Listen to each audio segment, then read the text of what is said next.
తనని దురదృష్టవంతురాలని పిలుస్తుండటం చాలా బాధగా ఉందని, అలా పిలవొద్దని చెప్పి చెప్పి అలసిపోయానని సినీ నటి రేణు దేశాయ్ అన్నారు.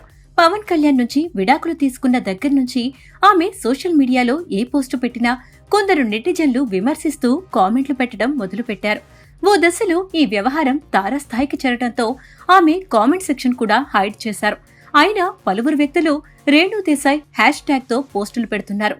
తాజాగా ఏపీ అసెంబ్లీ ఎన్నికల్లో పవన్ కళ్యాణ్ జనసేన పార్టీ ఘన విజయాన్ని సాధించింది. అంతేకాదు ఆయన ఏపీ ఉప ముఖ్యమంత్రి పదవితో పాటు పంచాయతీరాజ్ మంత్రిగా బాధ్యతలు స్వీకరించారు.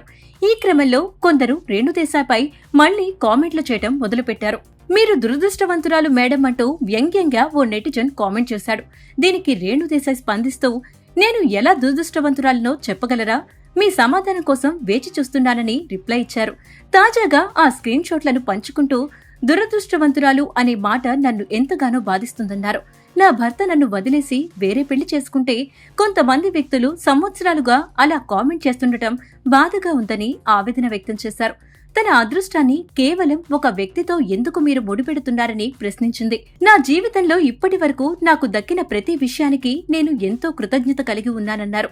అలాగే నాకు లేని వాటి గురించి నేనెప్పుడూ బాధపడలేదని చెప్పారు. విడాకులు తీసుకున్నంత మాత్రాన స్త్రీ పురుషులు దురదృష్టవంతులు కాదని తెలుసుకుంటే మంచిదన్నారు.